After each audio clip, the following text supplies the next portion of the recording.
Da da da da! What's my good cheer? Welcome, everybody. Let's give YouTube a couple of minutes, get those notifications out, let people know I've gone live. I don't know if I can necessarily say that I'm early tonight, right?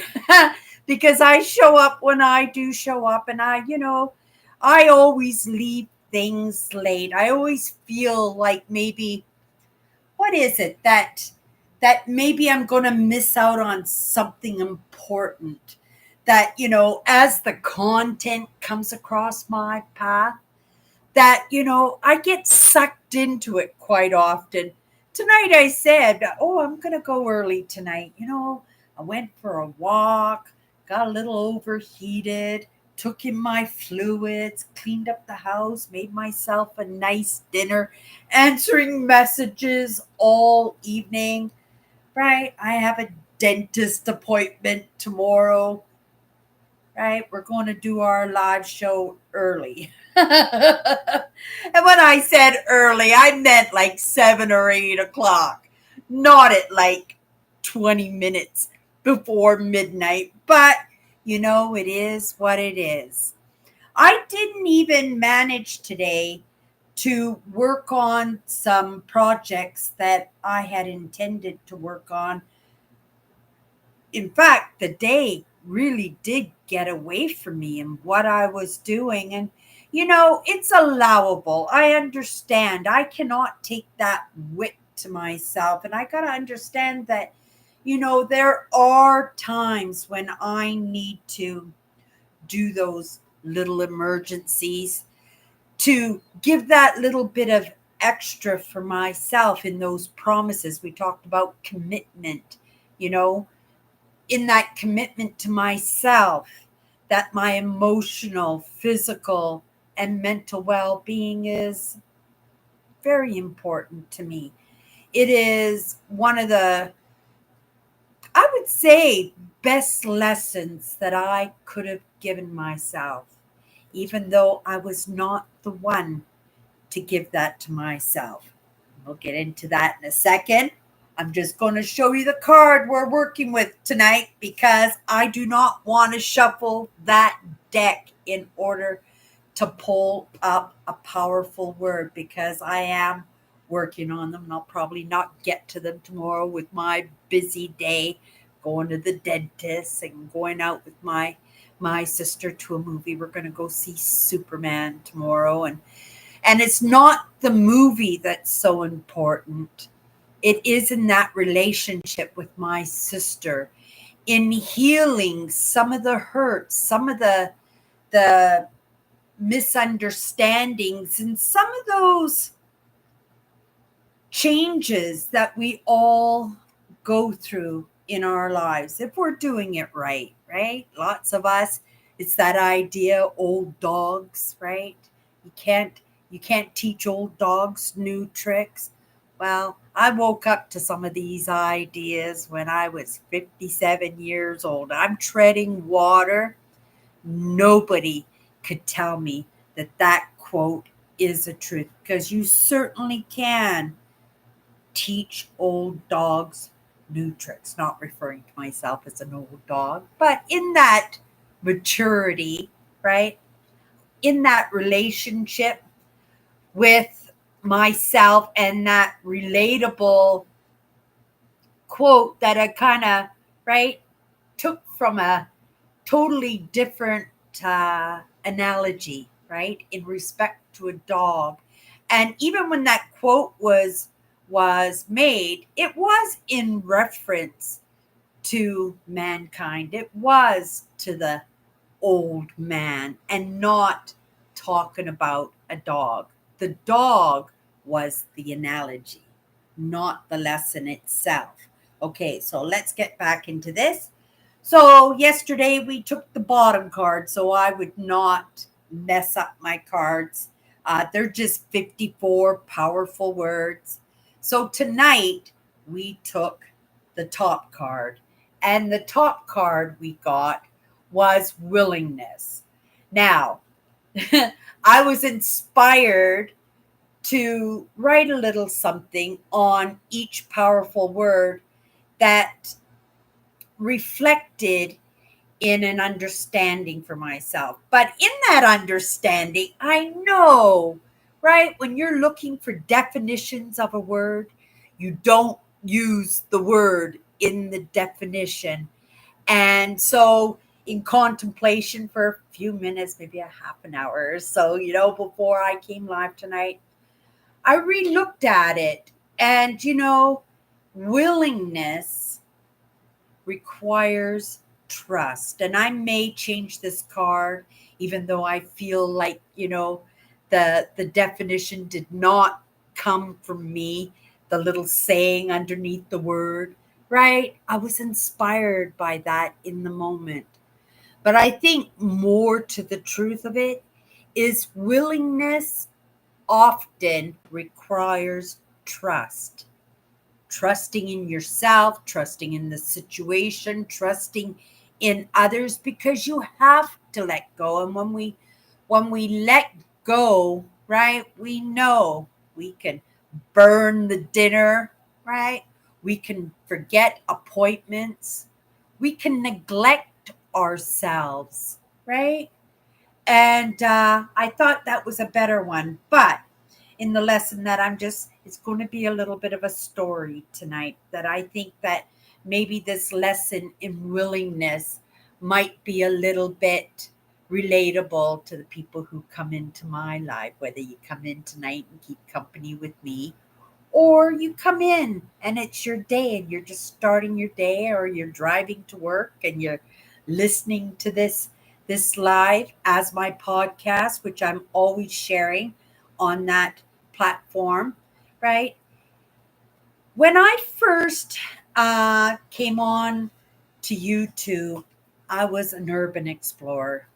All those videos are on my main page. If you want to go back there and check out where I started and kind of compare it to where I am, you might even find some of those explores and adventures that I had when I first started on YouTube a little bit more relatable in the moment, right, to what I'm doing or what I'm bringing to the table now. But about 3 years into my YouTube channel, working on my YouTube channel, trying to be a Logan Paul, right?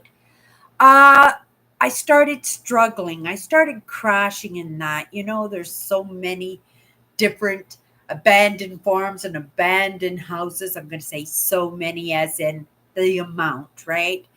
And I knew, as a 57-year-old, by that time I was 60, I understood this was probably not something that I could do my entire life. I will always be an explorer. But, I'm not going to put myself in harm's way at 80 years old in order to make YouTube videos by exploring abandoned farms and abandoned houses that are going back to the days of the Voyageurs and Hudson Bay Company. I knew that. I understood that early.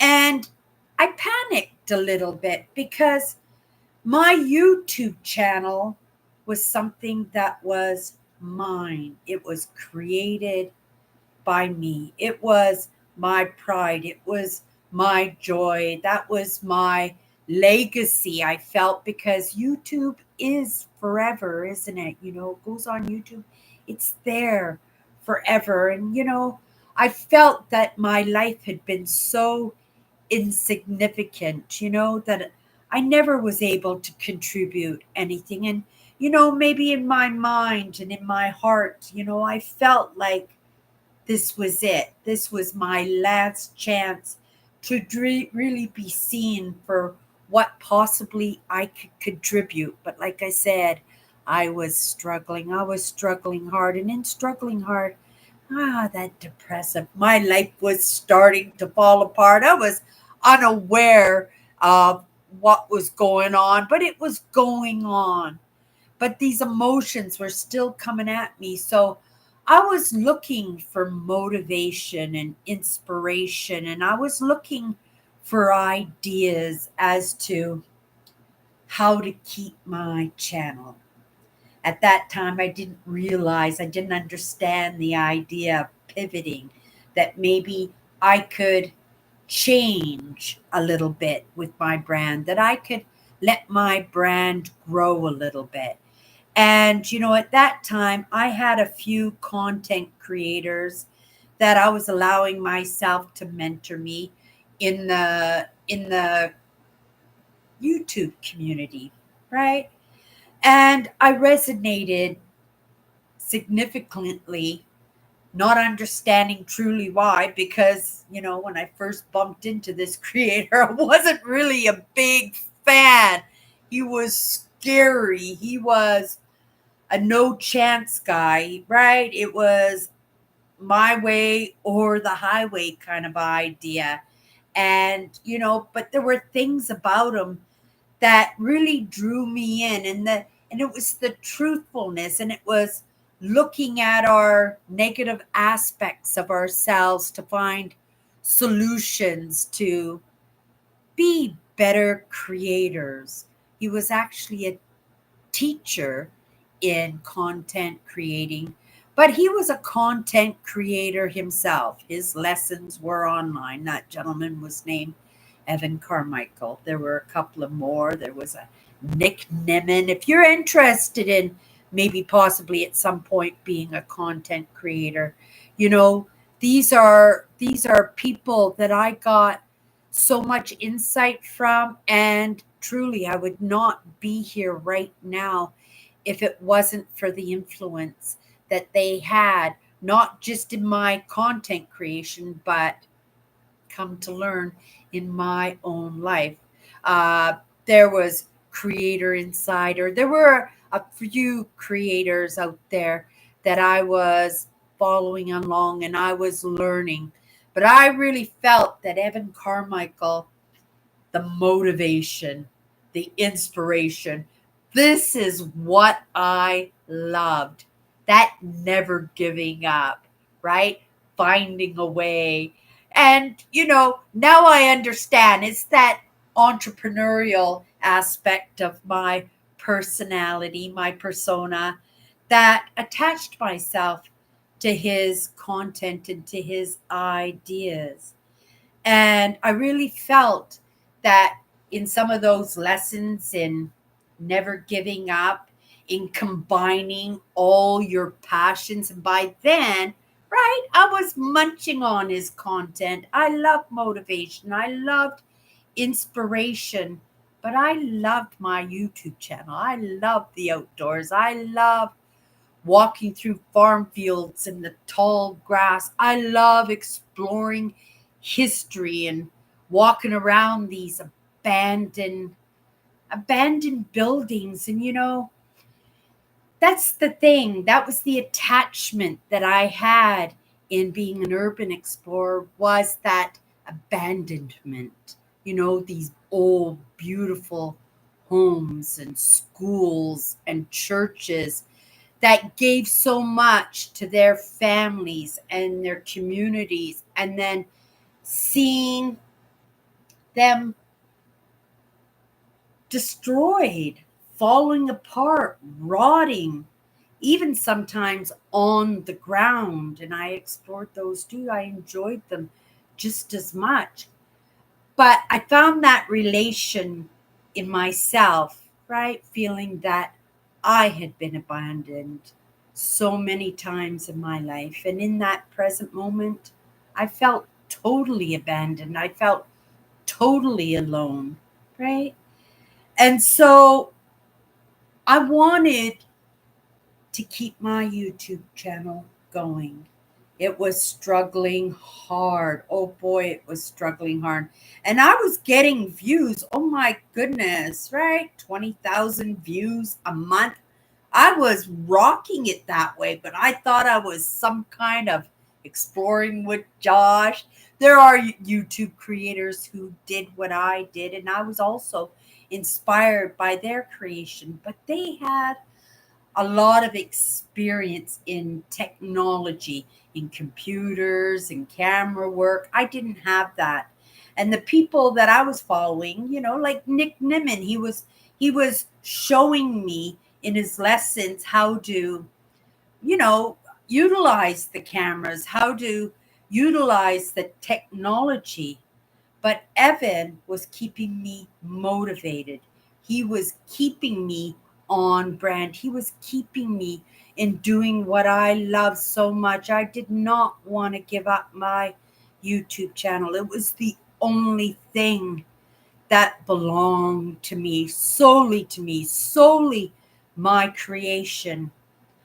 But he taught me to learn that, we can combine our passions to create what we want. Okay, well, I'm going to pivot then, right? I'm going to add some of my other passions.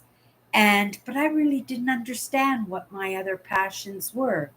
But I did understand that I couldn't urban explore. I couldn't motor physically into my 80s and 90s doing what I was doing on YouTube, right? It was still a passion, but it was probably going to have to take a smaller role in, right, what I was going to bring to YouTube in order for my YouTube channel to survive. And so I started watching. He has top tens, and these top tens are in thought leadership. They're movie actors. They're the leads in their fields, whether it comes to sports, education, technology. Oh my goodness, you name it, right? He had videos in that. And if you really want to be inspired and if you don't know what you want to be in life, right? It is in that relatability, when we're inspired by somebody or we get a little bit of a intuition or a nudge and say, "Ooh, I can do that." So I delved into those top 10 videos and I gobbled them up like they were popcorn. But I was searching out, somebody that I could emulate along the way, you know, different different people in different fields to see what would hit with me, what would work, what could I bring to my brand. And I understood it had to be something that was important to me, something that was a passion, something that I loved, right? In order for it to succeed, right? I loved urban exploring, but again, like I said, it wasn't something that I knew I could do well into my 80s or 90s. Look at me. I'm 63 at this moment. And I am so grateful that I made that decision. It was a decision, right? I didn't feel like I had a choice in that. I certainly didn't. It was trusting. And by that time I had, right, I had my fill of thought leaderships and our thought leaders and who I could resonate with, who I could trust, and being a highly sensitive and being empathic, trusting was something I didn't have too much of, right? I had been let down, betrayed, right? So many times. I was a wounded dog, an old wounded dog. But I was learning, and in that process, I recognized, you know, old dogs can change, right? It's just a matter of being willing to be pulled into it, willing to be course corrected, willing to be shown a better way, willing to look a little bit foolish, right? And I understood that. So I started watching these top 10 videos. and their top 10 lessons from people, like I said, who are in the top of their fields. Like I said, politics, religion, uh, it was actors, it was sports, it was in so many different fields. And I related to it because one of those quotes, I come to know it as a quote. We talked about it yesterday when I talked about that little 16-year-old employee who sat on the cashier counter chit-chatting up. He was absolutely useless as an employee, but he was sweet, right? He was entertaining. But he voiced something. It takes all kinds to make the world. And I resonated it with that so much that I come to absolutely love the top tens because, and I come to love Evan's content in itself because he was not prejudiced as to who he was going to serve. He served people who were not loved or liked even, right? Because one of his lessons was to make sure that we all understood that we can learn from anybody, right? That if that person is the top in their field, they got in the top of the field somehow, and there are lessons to be learned in that, even in the lessons in what they got wrong. And that is the truth. And I've learned just as much from people's mistakes and my mistakes or misunderstandings or misquotes and absolute failures and disasters and fall on your faces than I have from good advice. And that is a truth. It took me a while, you guys, because even though I was willing, right, to pivot and to change, I had to be very mindful. And I had to bring wisdom into that mix, in that decision, that really massive decision, right? By that time, I had pivoted my content so many times, make your head spin. But for me, that determination that this was going to be the last pivot, little did I know, this is going to be the last pivot. I'm not changing. We're going to figure out, we're going to stick to it. And it took about a year. And he had this one top 10. Her name was Ivana Chubbuck. And she was actually an acting coach for some really great actors like Brad Pitt, Sylvester Stallone, Charlene Theron. Oh my goodness, I can't even remember. And she's actually got an acting studio in Los Angeles.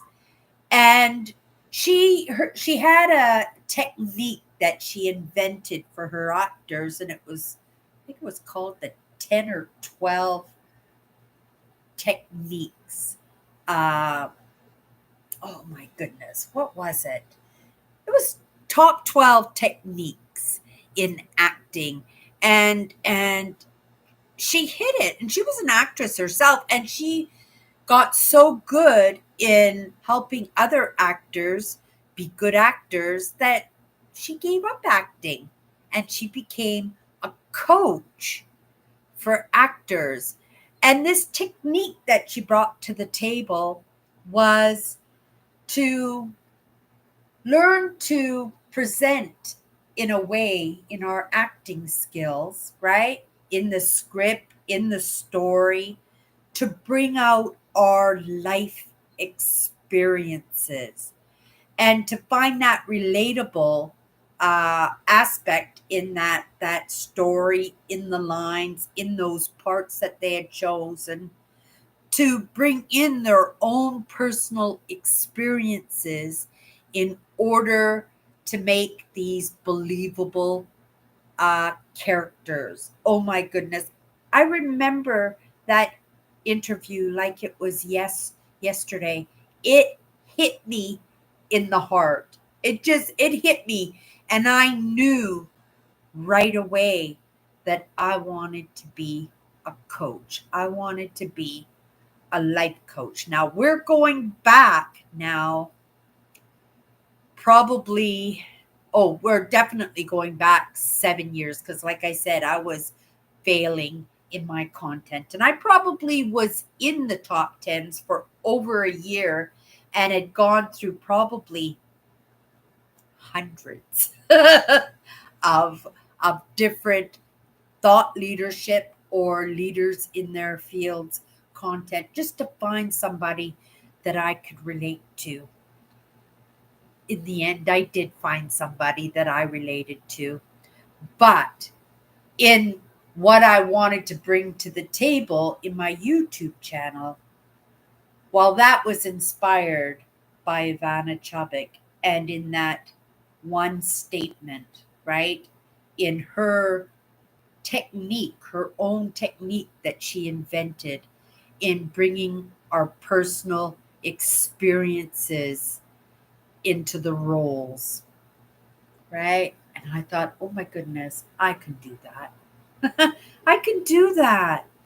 The experiences in my life, they were unique, very unique, painful, but there was adventures and there were experiences. There was relational aspects that I knew could help.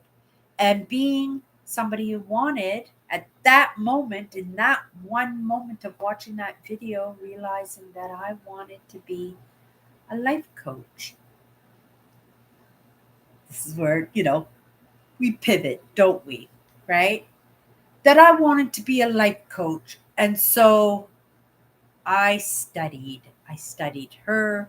I studied my emotions, and it became an experience for me that lingers. Lingers is putting it mildly, impacting my life right up until today. And I started understanding that there were so many people out there that had experiences like me. Maybe not exactly the same, but maybe even worse. Maybe, right? More fun, more adventurous. But I thought, oh my goodness, these are the people that I could help. These people who were like me. And then, that are trying to come to the table, that are trying to be seen and to be heard and to feel like they have value, that they have something to give, that possibly these are the people that I could help. Because for me, it was really easy to put myself in other people's shoes because of my own experiences, right? Because of my hypervigilance, because of my always looking out for what was going to trip me up next, who was going to put me in my place next. And at that time, that's the way I thought. And so I really delved into my emotions. Oh my goodness, what a gift to myself. And I don't think that gift was a gift to myself by me. That gift came from something or someone outside of me that knew that's exactly what I needed in my movement forward. I got to understand where I got things wrong in my life.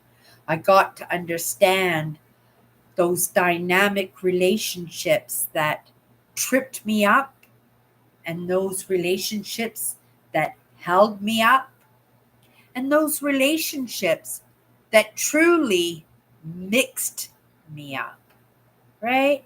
And I started unraveling a lot of those issues that I had.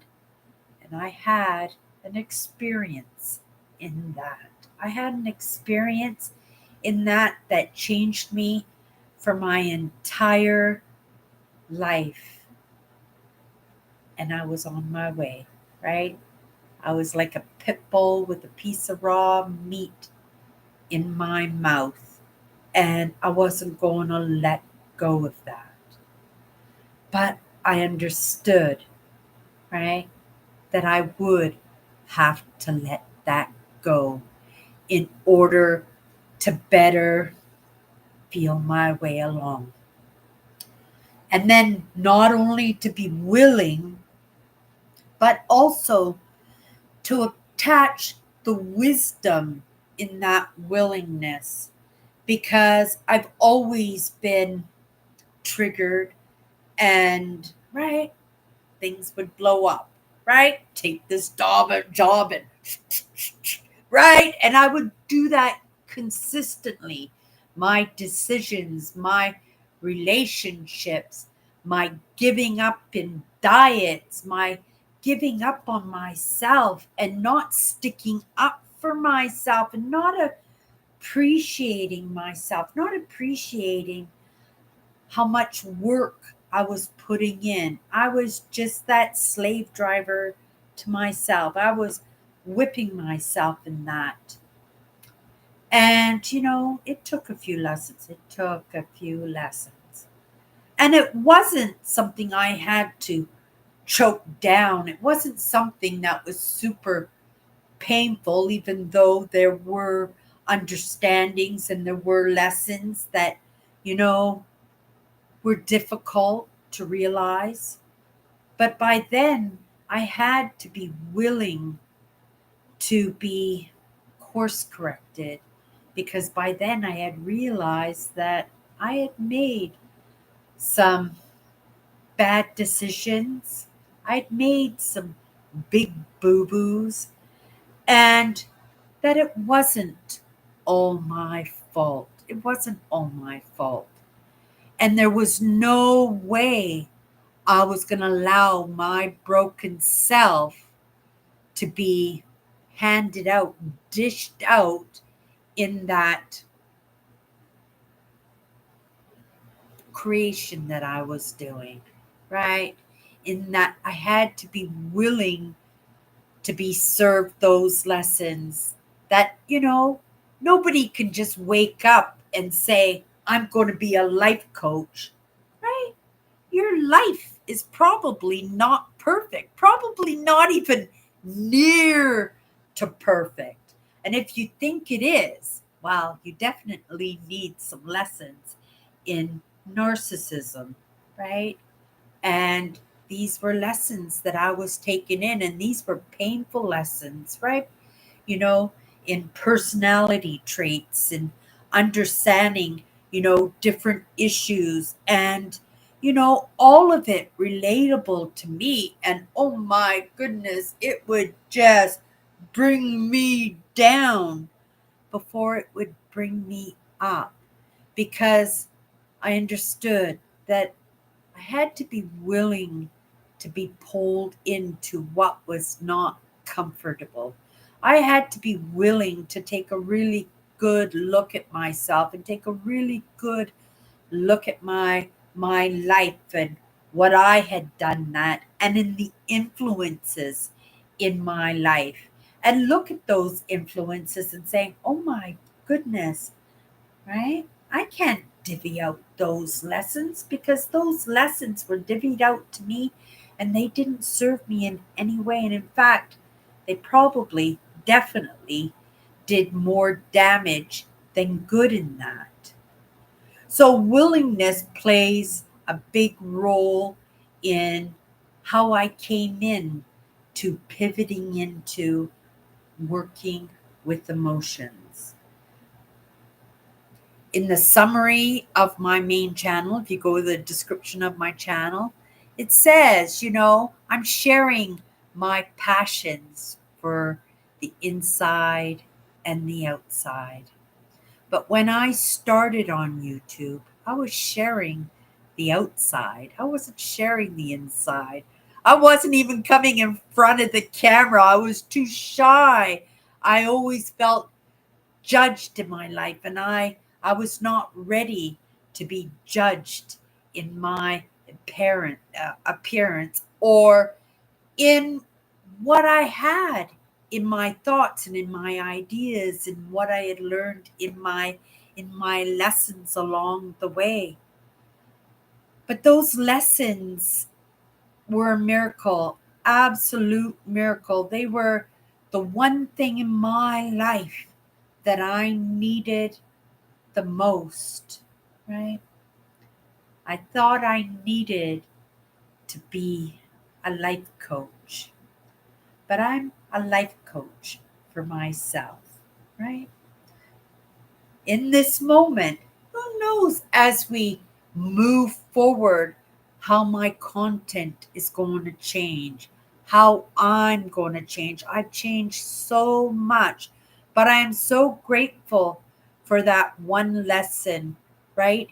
More than one lesson, that never give up, that try again, to amalgamate and assimilate all our passions, all those parts of us, and bring it to the brand. Because I think in the end, that's the only way we can come to be good at being a good content creator. It is in that genuineness. And that's what hit me with Ivana Chubbuck and her lessons, because it is in our experiences, it is in our life adventures, in our emotions, and being able to dig in deep, and then having the willingness, and then we're going to add courage to the willingness now, right?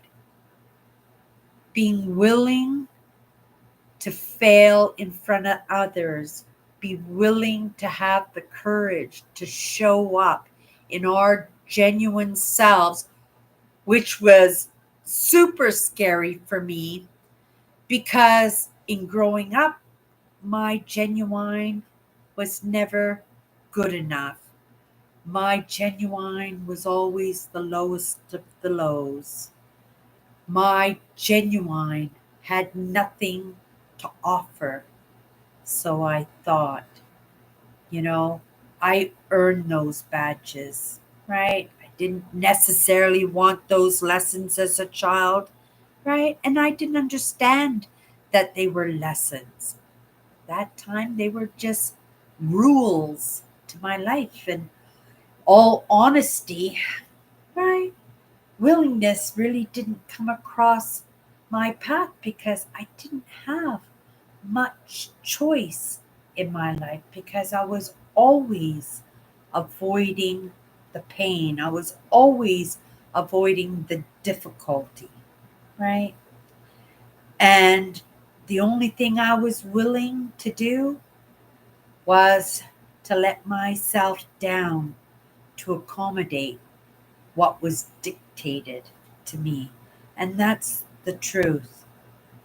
Willingness is a very important part of my life, and I will change this card, right? I will change this card. Willingness often requires willingness, but willingness doesn't happen without that trust in yourself that everything will be okay, right? Everything will be okay, right? Even if you don't have those answers, if you're willing to try, those answers can be sought out, or like being woken up to some of these ideas, it will just happen if you don't give up, if you just keep moving forward. Now, to where I'm at now, these lessons have served me. But I think those lessons came across my path, right? That idea of becoming a life coach was being a life coach for myself, right? I didn't have teachers. I wasn't going to a therapist, right?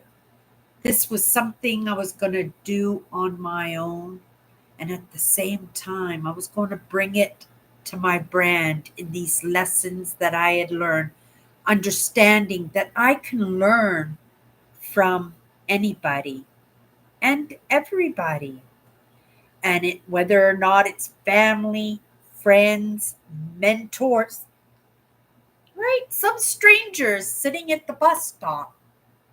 In my experiences, in my adventures, that I can draw it in and be able to pull something out of that.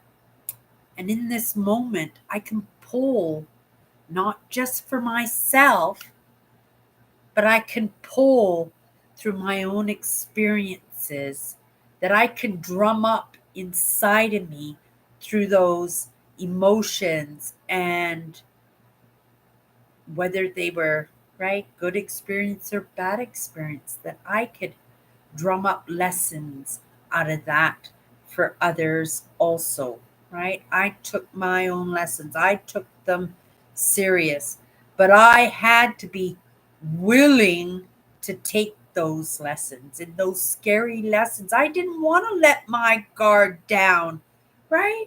I didn't want to say no, stop when my hypervigilance or my triggers showed up that made me want to give up on myself, to say, oh my goodness, this is too much. And I did that for myself. I'm going, oh my goodness, like,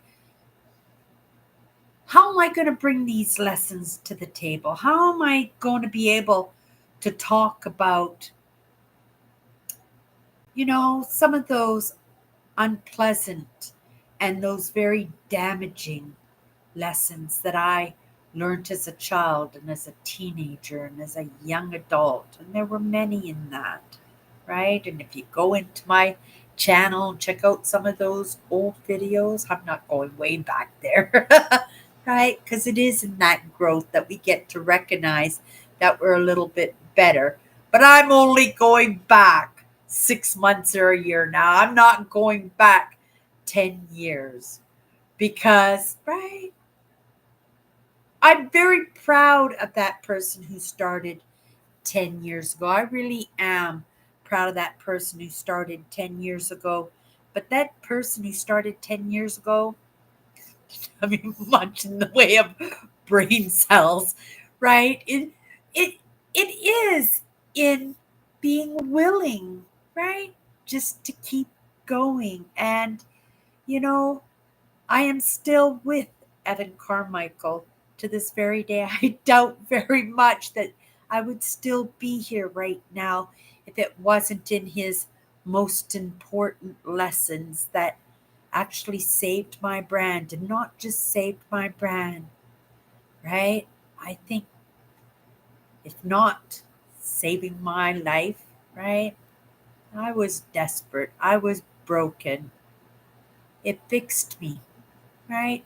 It brought me to the point that, right, I see the light at the end of the tunnel. I have that confidence in myself that I cannot just bring these lessons to myself, which I do on a daily basis, right? But I can, in my relationships and in those small interactions that we have, that people look at me and they go, wow, right? You're so right. And I don't do this to be right? I do this because it is right.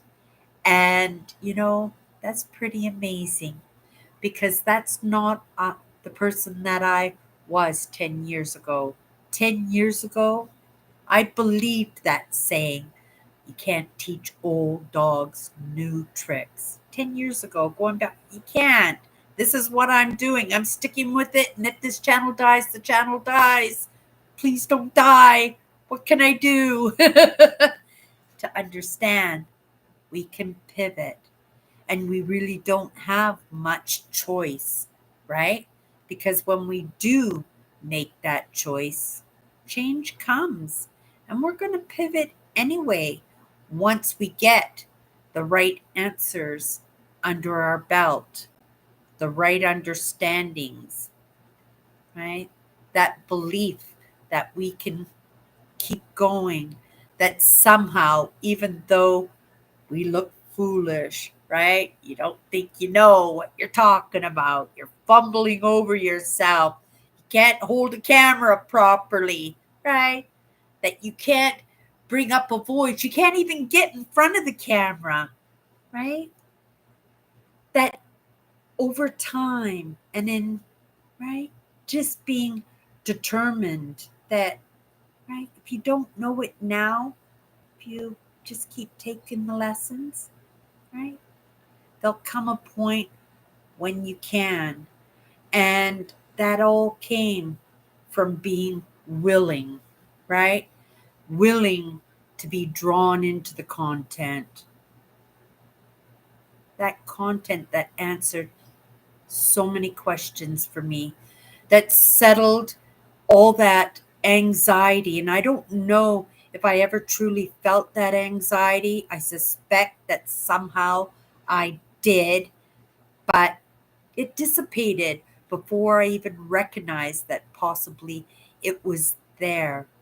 And that worry about my life, and in just those triggers, right, that would make me quit those jobs in a minute, right? And have no idea how it's going to put the roof over my head or pay my bills or financially keep my channel going with the equipment that I needed. Right? I still use my phone to this day. And one of the best lessons that I had gotten, right? Because I knew that I couldn't afford big fancy cameras and tripods. I could do those little steps, those along the way, but I thought I was crashing so hard that I wouldn't even make it to that point where I would be able to put a few funds together to get the job done properly. I am a work in process and I will be a work in process my entire life. Each one of us will, right? But we can sit on our haunches and be that old dog and not realizing, right, that we can learn some new tricks if we want to, because I've learned some new tricks, right? Some pretty fancy tricks, if you ask me, some very impactful tricks. But it's all genuine, right? It's all real. And, when I started this, I didn't have the belief.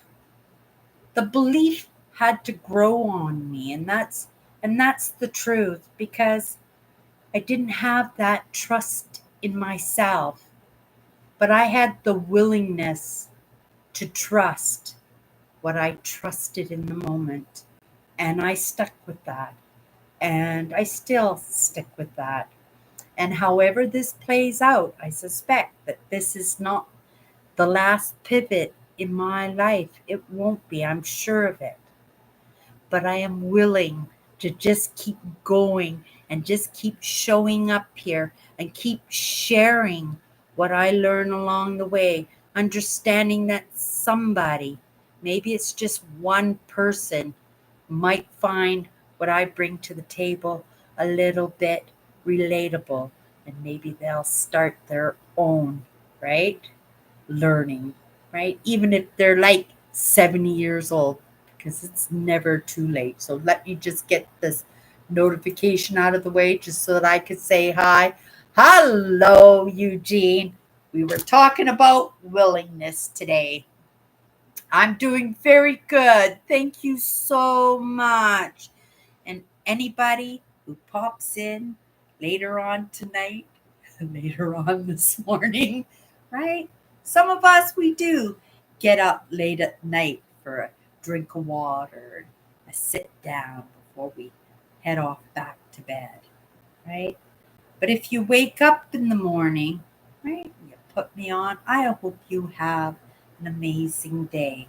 I hope you're willing to see what the day has in store for you, right? Rather than putting the whip to yourself, getting things done, and not leaving yourself open to the possibilities that you might hit on to something that you might resonate a little bit better than what you were than what you were resonating with yesterday. And that's the truth. Okay, you guys. I can put this card right back on my stack. Not sure if I'm going to get to it tomorrow because, again, tomorrow I do have a busy day. But I am grateful that in this moment I'm utilizing those lessons that I've picked up. And in that rubbing with others, right? It isn't that expectation now. It was never an expectation. It was a hope before. And I'm not a big fan of that word hope. Hope is like sitting on your haunches and waiting for somebody to go, here you go, there you go, right? And I really wanted to do this myself. I call it optimism, right? I am very optimistic. I am always been optimistic, right? Because I understand and I understood, right, as a child that despite no matter what was going on, I was going to make the best life for myself as I possibly could. And you know what? Life is pretty good in this moment. It really is, you guys, right? Nothing was meant to be easy, easy, easy. It's in those joyful moments, in those wonderful, amazing understandings that come across my path that impact me in a way that makes me understand that everything is going to be okay. My brand is not going anywhere. Thank you, Eugene, for popping in tonight. Everybody, have a great night. Have a wonderful day. And we'll see you tomorrow. I'll let y'all know about how good Superman was.